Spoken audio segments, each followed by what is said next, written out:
Our first speaker for the day is Mr. Santosh Tandav. Santosh Tandav is a business professional, business focused HR enabler who has 15 years of rich experience in partnering with business to harness the power of people. Santosh has been handling a multifaceted role at Shapoorji Pallonji Real Estate, leading various initiatives in learning, organizational development, and change management. He has been passionately instrumental in driving a people-oriented culture at Shapoorji. Santosh joined Shapoorji Pallonji Group in 2017 after spending almost 8 years at Mahindra and Mahindra Group. Santosh is an MBA from University of Wales in 2009, and he is currently pursuing an executive PhD from International Management Institute of Kolkata. Santosh, over to you. Uh, hi, Sohel. Hi, Advait. Thank you to CREDAI for giving us an opportunity to showcase our work. As Sohel also mentioned, we are a company called Shapoorji Pallonji Real Estate. Uh, we are a part of the large Shapoorji Pallonji Group. Shapoorji Pallonji Group, as everybody would have known or know, it's an Indian conglomerate. We are headquartered in Mumbai. We operate in construction, real estate. Uh, are you able to see my presentation? There is some bit of hello. Yes, Yes, Santosh, we can see that. Yes, You're able to see the presentation, right? yes, Yes, we can see that. Yeah. Okay. So Shapoorji Pallonji Group was founded in 1936. Was founded in 1865. Our first project was the construction of Girgaon Chowpatty, followed by the construction of the reservoir on Malabar Hill, which supplied water to Mumbai for over 100 years. We also built Brabourne Stadium, Jawaharlal Nehru Stadium, and so on and so forth. Right. So today we are going to talk only about Shapoorji Pallonji Real Estate. It is a company under the Shapoorji Pallonji Group. So we are a real estate player in India and a few projects abroad. We are regarded as a reputed player in the Indian real estate sector. We are known for our cutting edge design, innovation, construction quality, and architectural excellence.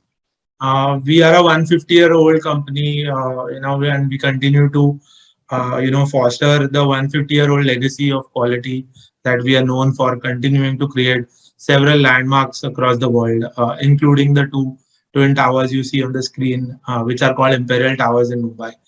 Uh, it's one of the largest occupied buildings in India so far.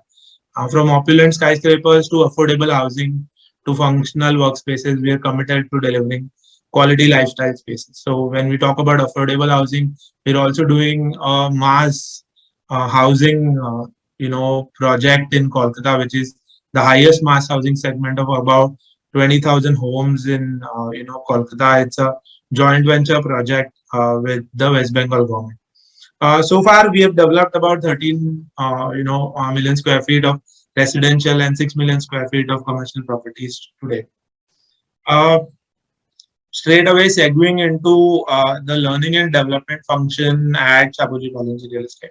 So I head learning and development at Shapoorji Pallonji Real Estate. We're a small HR team of about 8 people. We operate out of the head office. We cater to about 700 plus people, across the country and a few based out of our project in Kenya. Uh, so when we talk about learning and development, the vision that we have at Shapoorji Pallonji Real Estate is that the best development programs change the way people look at themselves. This was one of the quotes by John Bright, and we really live it. Breathe in, breathe out every day. Our key objectives of learning at Shapoorji Pallonji Real Estate has been to increase knowledge, of our people, to improve their attitude at work, build and strengthen their skills, and improve and enhance their work behavior. So what we do at at the L&D team or the L&D function is we partner with business when they look at different kinds of performance problem or skill enhancement issues, when we look at getting into newer geographies, not only in India but also abroad. We look at how can we upskill our programs and bring value to our business, right? So this is a small process framework that we have for the learning and development function. So we look at one problem that is defined, uh, which then we look at what kind of desired changes that are required, what kind of training needs this problem will surface. It is very important to also know that will training only change this problem, or help us solve this problem, because I believe that everything can't be solved only by training. There are times where we have just spoken to that individual and that individual changed. We have an example here in our organization. There are times when coaching and counseling also helps, not necessarily training, right? So there is a reason why we have this process to one understand what kind of change that is desired and how we can look at that change. So once the training need is assessed, we look at the training program, we look at what kind of learning unit we will have, which means if it is going to be an individual program or it is going to be a group program. And then what kind of courses that we can, have the group or the individual go through. What kind of practical experiences we could look at, providing to this particular group or this particular individual. And then evaluate the individual or the group in that. Also measure the change in behavior. And then for the slides, I'll show you how we also look at measuring, the impact or the assessment or the training assessment that we have. And then eventually leading to performance improvement. This is a small process. I'm sure a lot of you will have a lot of questions around this a little later, and I'm happy to take that as it comes. Uh, Now, once the training need has been identified, it is important to also look at how the training is designed, what kind of intervention that is required, how it is designed, who all are involved, how do we deliver those programs, and then, how do we measure the impact of training. So it is very important for all stakeholders to be involved in designing of.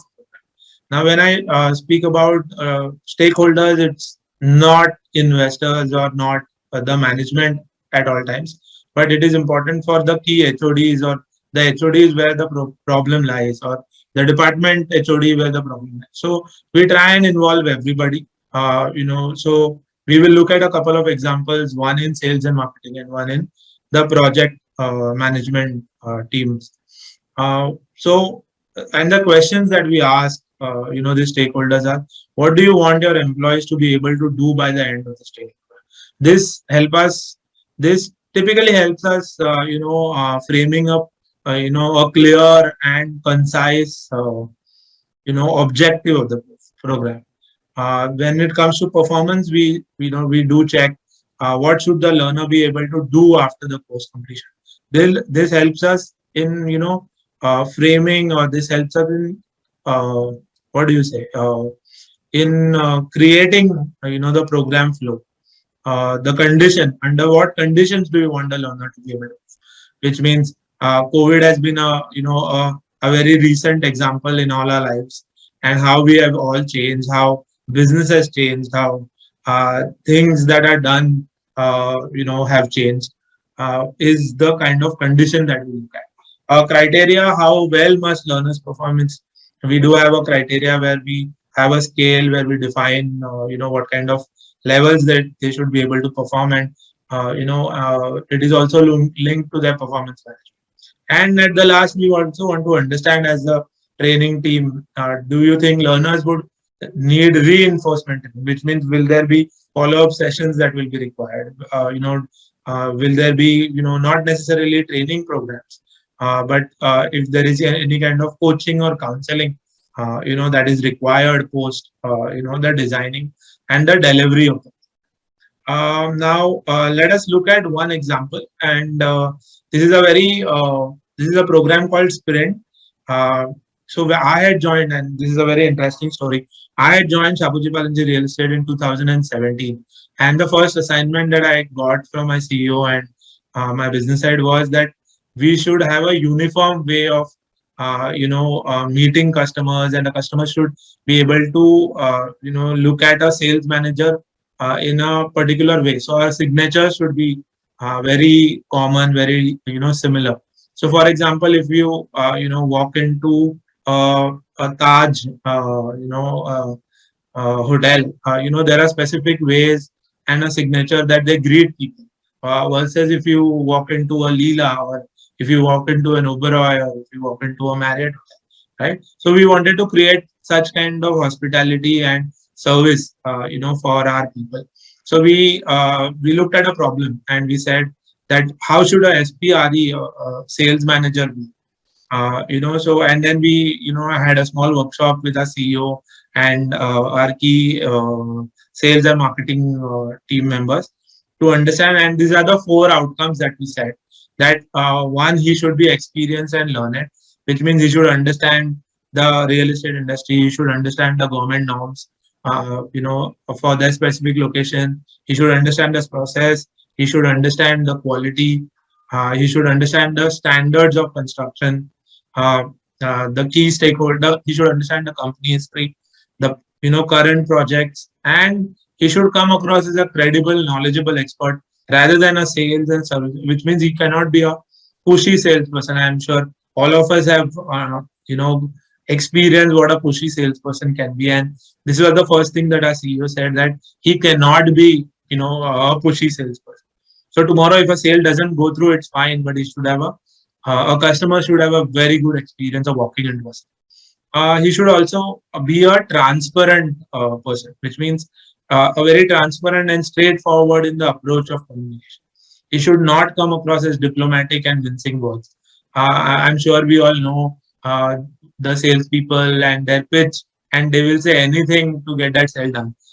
So we wanted that person to be proactive in sharing information and responding to the stakeholders. We wanted our salesperson or the sales manager to be very quality conscious, which means he has a very high standard for himself, and so that he could, sell the quality product that we, have in our portfolio, right? He comes from, I mean, he has a right attire to the kind of communication we have and the kind of relationships he develops with his customers. And last but not the least, we said that sales manager should be customer oriented, which means he understands the customer's needs very correctly. He takes ownership of the requirements of the customer. He assists the customers in being able to frame up the requirements and focus, to understand that a customer is buying a home, because it's a very emotional decision that any customer who walks in at our site, because most of our customers are first time home buyers, and we wanted them to have a very good experience. So we wanted our salesperson to let the customer buy rather than, selling the product. So these were our key objectives that we said we should fulfill. So we designed a program for our sales manager, where we asked them to do a pre-work, which is understanding the history and positioning of the company. So at that moment, we had about 4 cities that we operated out of: Mumbai, Pune, Bangalore, and Calcutta. Gurgaon was not launched at that moment. So what we understood was that everybody in their respective project sites, project locations, were talking about Shapoorji Pallonji history and positioning in their own manner. The hallmark projects were also very different.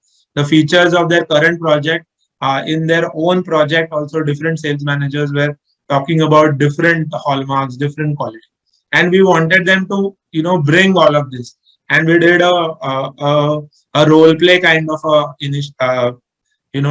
delivery at the start of the program, so that everybody came and pitched, and we showed them the mirror that, hey, come on, you go, all of you guys are speaking the same thing but in a different manner. And at times it creates a little bit of a confusion, in the minds of a customer, because he meets different people at different time zones and everybody's getting a different version of the company. So then we looked at, the entire life cycle of the program. Then they looked at themselves, which is managing self, speaking about a company in a uniform way, speaking to the customers, greeting the customers in a particular way. and then connecting with them and the close.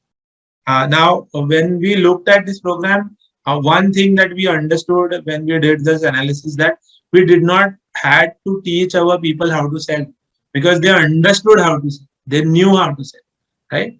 The only thing that was lacking perhaps is a uniform or a signature way in which they met and understood and delivered the information of the company or leveraged the information. This was the day one of the workshop. The day two of the workshop was about the four factors of a company, where we wanted them to understand what are the industry nuances of the real estate industry, what the customer wants and what was missing, which means they wanted, a service, they wanted hospitality, they wanted a good product, and then the differentiators that the SP real estate, product has.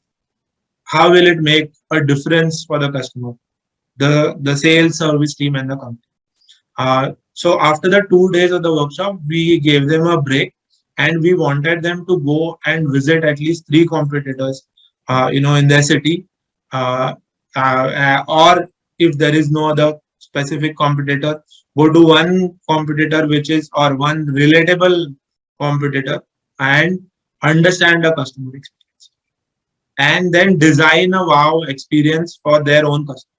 When they came back, on the third day, which was after some time, after a gap, we took them through the entire understanding of how a wow experience could be created, and then now extending the company experience to external, not only customers but also channel partners, because as everybody understands, real estate industry, heavily relies on channel partners who make a difference, and then interaction with other teams to give customer a complete experience, the sales experience, and the learnings were implemented and the differences were created. This was a very well received program, which was conducted by one of our training partners. This was about sales and marketing program. Let's look at one of the programs that we designed for our project teams, who are largely engineers. Now, when we looked at engineers, and one of the key things that we came to know, that engineer, as employees, are very, very analytical, and for them, 2 plus 2 is 4. They do not understand the nuances, of behavior. They do not understand the behavior, different types of behavior a customer has. They do not understand, at times, that what are they delivering, because they never face a customer. What they only face is that they look at is a product that they are building, a building or an apartment that they are building. They do not, or they lack the understanding of the customers. So we wanted to create a program for them, where they now start looking at behavior, not only of their own behavior, but also how different people at site or at projects behave. For example, they have a lot of interaction with the contractor team. They have a lot of interaction with the labor force. They have a lot of interaction with small vendors who come for finishing the product, for MEP work, for external, facade work, horticulture vendors that are there in the project site. And we wanted to drive three things. One was to drive execution excellence, quality excellence, and safety excellence, as you can see on the slides. Now, all these programs were designed around behavior, which means we wanted to create awareness for the behaviors that are exhibited, and they should understand, so that it makes their life a little easier. So when we looked at execution excellence, we again here we did not wanted to teach them how to build, a building or how to build an apartment, but because that's their forte. We wanted to teach them about how understanding behavior will make a difference to their lives. So when we spoke about execution excellence, we wanted to speak to them about, how they will drive execution excellence in their day-to-day work. So developing and sharing positivity at the side, developing collaboration between developer and contractor, understanding different personalities. A personality of a developer mindset versus a contractor mindset will be very different, and how they could leverage this. Stakeholder management, which means the internal sales team, the customer relations team, I'm sure are driving our engineers nuts because of delivery milestones. They have to do collection, they have to do sales. They want to showcase the work of the product, the project, so that more revenue and sales could be generated. And lastly, understanding interpersonal skills, which means within the team, there are differences at times. So within the contractor team and developer team, there's a lot of clashes. So our main focus here was to drive execution excellence. So here, in this program, when we designed this program, we involved the chief operating officer of our group, of our company, who leads the project management, the head of quality, the head of safety. Now, as an organization, we also wanted to emphasize more, like they say that you should focus more on your strengths and not on your weaknesses. You have to manage your weaknesses. So our strength was quality. So we wanted to look at quality. Why quality is important. What kind of risks that are there. Generic risk, FME risk, and what kind of SWOT that we have. How do we drive change management? Which means if you are going to look at alternative ways of doing construction, alternative technologies that are available. How do we do problem solving? How do you do continuous improvement? And lastly, safety. When we looked at safety, we wanted to create awareness about why safety was critical. Understanding cost of the consequences, developing their mindset in a different manner. And lastly, critical decision making, while a particular activity is going on. So these are the two examples that we curated in-house, designed, of course, delivered, by an external party, external partner, to be very precise. Um, Now, what kind of disruptions, COVID brought and the challenges that were brought to us? When COVID hit, I think everybody and everything went to a standstill, and we thought that how are we going to look at training differently in COVID? I remember those early days when for a few days, I think everybody, all of us enjoyed because we didn't have to go to work. I'm sure people were managing challenges at home, and like the picture depicts, a lot of our people had to do dual roles because the kids were not going to school. They had to do their, manage them at home at the same time deliver. So we created a critical response team, to look at all our work, ensuring safety for our employees, contingency plan for critical roles, split team arrangements at sites because initially for a month or two there was really no movement, but sites had to function. Sites. It was the critical time of April and May where monsoon arrangements had to be done at site. So we had to create split teams, to come and work at site. Flexible work arrangements had to be made. Effective communication was required, and continuous guidance to the management, played a huge role. Uh, and how did we look at different, training? So once I think the dust had settled, we said, okay, we need to start looking at training, and upskilling our people. So the immediate program that we had to do was for our sales and the customer relationship teams of accepting the virtual environment. Imagine, a sales manager who used to showcase, a sample flat to sell, and he had to suddenly sell that flat online. So we did a few workshops at the start for our sales and customer relationships because those touch points, irrespective of COVID and the uncertainty that was looming around, we did not back down, and we looked at quickly designed a few programs, partnered with our training partners to look at how the basic functioning of online platforms work, how to drive engagement and accountability with customers, managing use of collaterals on Zoom or MS Teams, focusing on key sales processes. And happy to report, we launched, we did a lot of good work in April, May, June, and that gave us a confidence, and we launched a project in Pune, in July 2020 when none of the developers was launching a project, and we had opened only 3 towers with about 600 units, and there was such a huge uproar, of buying at that site, that we had to open 6 more towers. And today, it's a record that we have sold about 1,200 of those apartments between July and September 2020.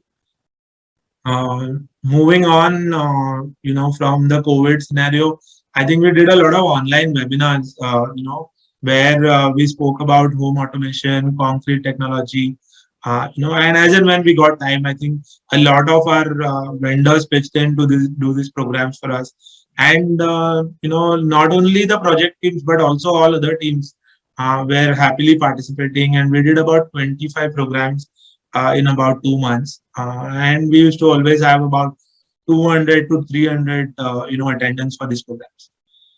Now, how do we look at measuring effectiveness? Normally, training effectiveness is measured uh, right from the pre-training assessment to the post-training assessment using the Kirkpatrick model of, 4-level approach of reaction, learning, behavior, and result. So this is how we look at training effectiveness. But the 4 moments of truth are very critical to us. One is what kind of training expectations that we have when we look at a training program. During training, how do we ensure maximum engagement? Our post training, if there are coaching, counseling sessions, and of the managers, we look at perfect practice, and then finally performance support in ongoing coaching 3 months after the training program. So these are our 4 moments of truth at SP Real Estate. When we measure training and understand training effectiveness. Right. So, what are the different training methods that we use? We use lecture, brainstorming, discussions, demonstrations, case study methods, worksheets, role play, e-learning, group exercises. That's about the learning and development function at Shapoorji Pallonji Real Estate. Happy to take questions and look forward. Thank you so much. Thank you, CREDAI, again. Hi, Santosh. That was a very enlightening presentation, and indeed a wonderful training program that you have developed at Shapoorji. So there are a few questions now. With respect to employee development, what has changed over the past few years? Okay. I think what has changed over the past few years is the way we deliver. I think it has become a hybrid mode. We have seen that there is a lot of acceptance in online learning now, which was unlike before. Hence, we are looking at a app-based learning module as well this time, and we may launch it in another 3 to 6 months. What has also changed for us is that there is a lot of acceptance today too, that people would want to know a lot more about themselves. They would want to look at managing self programs, which was earlier not there. So these are the key things that are there. Training budgets have reduced in the past 2 years. I hope this year I get a better budget. I think you partially answered my next question. So the next question is, what role do you feel tech has played in the HR domain? Let's say if you can talk about performance analysis and things like that. Yeah, sure. So I think on the training front, I think, like I said, the app that we are looking at, because there is a lot of acceptance now. People understand, that they cannot move away from technology anymore. I think a lot of our people are also, asking for a lot of training on, how to automate. We are also looking at digitizing a lot of our work. We may soon launch a paperless office, and we are looking at digitizing the entire thing. From the performance management way, I think I had also implemented the online performance management in 2019, exactly a year before COVID. So there was a lot of change that we saw during those times, and I think now people would want to do everything online. Because everything gets documented, people are able to see very transparently, everything right from their feedback to their scores, to why they have got, a higher rating on an X goal versus a Y goal. and it's all documented and it's going to be there for all the time. So I think people are, I think, very much self-conscious now, and they understand, where technology is going to be, a boon for all of them.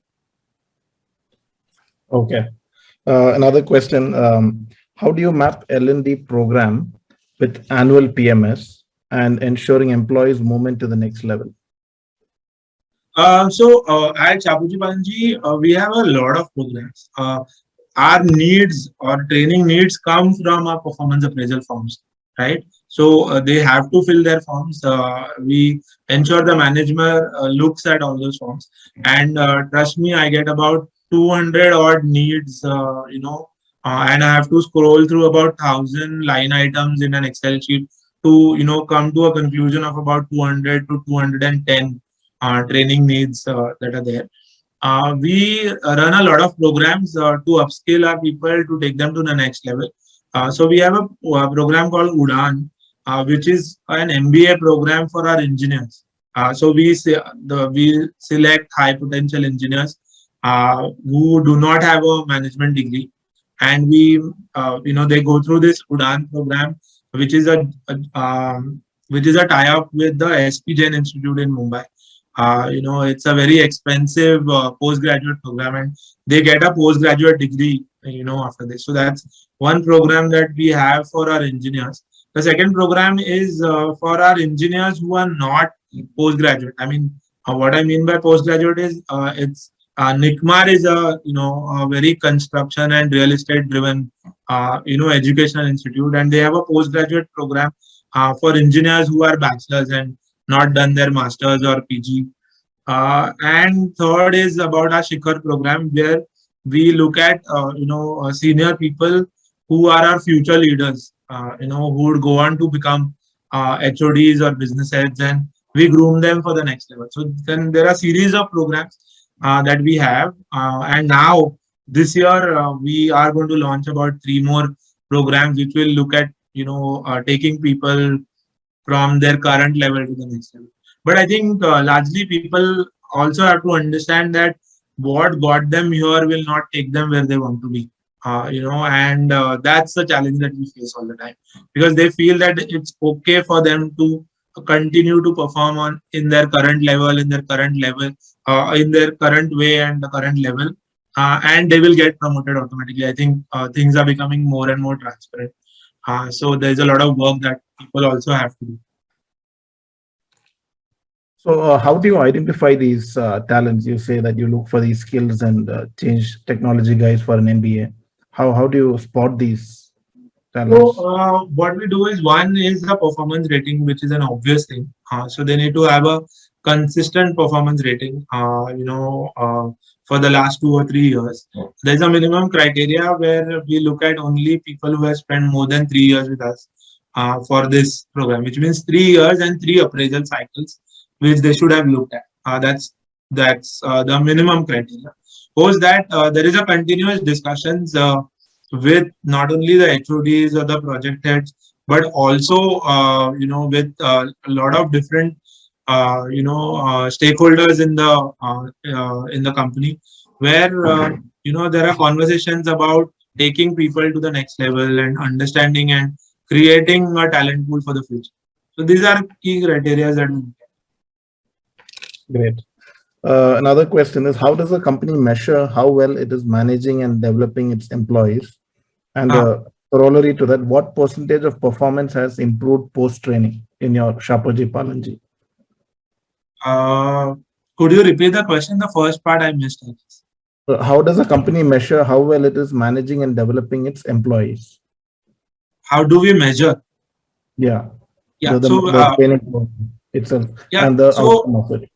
Sure. So the first part, I think I showed you that for us, measuring those 4 moments of truth are very important. At every stage, we try and measure how our program is getting developed, how our response is coming through. When we do large programs, the programs that I explained on my slides, the sales manager program and the program for our engineers, we do a pilot program first in one location, and see the response, and also makes a lot of changes to those programs. That is one way to look at it. Second thing is we measure ROI from a program, which means we put in so there is a Kirkpatrick model to measure ROI for a training program, and we look at a minimum of 8 out of 10 kind of a rating for any program to measure. From a performance perspective, I think we do a lot of post-training effectiveness and conversations with the managers or the project heads to understand if there has the program has made a difference to their teams or to their set of people. Because if it's not only about how to measure and put a number to the effectiveness, but it also the pulse. So for example, how many of those programs get reported to a CEO, which means a CEO goes around meeting people, right? How many of those programs get reported? How many times a HOD or a project head would call my HR head and tell him, oh wow, this program was designed and it delivered fantastically, people are very happy. Those are our soft measures, or soft ways to look at how trainings have been effective. And from performance, I think we track performance ratings every year of people. We have conversations why the performance ratings have dipped, why the performance ratings have gone up also, to understand that the rating is not by just by the mere of the manager giving a higher rating, has then been significant work that has happened. So all those conversations happen at the back end. A lot of employees won't see those conversations, but this is what happens. Okay. I'll take one last question. So you have a lot of these performance ratings that you have now. Yeah. How do you put it on a number, say a percentage of performance improvement post training? So if you compare with an employee who hasn't had a training with one who has had, is there any number that you can put onto the improvement? So if you are asking, if I am understanding you right, you are asking that what is our coverage of training for our people? So if our training coverage is more than 90%, which means we Not have that, covered. let's say if what is the improvement in performance once the training is done? So improvement performance doesn't necessarily, translate into rating, because we only have a 5-point scale. So if a person is, already at a rating of 5, and if we look at training enhancement, then it comes only, through the discussion. One, the employee himself telling us post 3 months that the training was effective and has helped him move, looked at his work differently. For example, the behavioral program that we spoke about, performance, the project engineers. I think a lot of engineers, have walked up to us and told us that, now they look at a contractor differently. Now they understand where the contractor is coming from. Now they understand why the labor is behaving in a particular manner. Now they understand why the labor would not wear a helmet, and how do they reason with them. I think these are our moment of truth, to understand that the training was effective. And we, at Shapoorji Pallonji, we do have a lot of touch points for our, with our people, and doesn't necessarily have to be this conversations, right? Those are rarely very visible also when we, move around site. And I personally go to sites a lot. I do not believe in sitting in my head office. I love to travel. I go and meet people. And that has been a passion for more than 12 years now. Wonderful. So thanks a lot, Santosh, for this enlightening session. We hope there's a lot of takeaways for everyone. And maybe Thank you so much. Thank you, Sohail. Thank you, Advait, for having us. And thank you, CREDAI, for giving me an opportunity to showcase our work.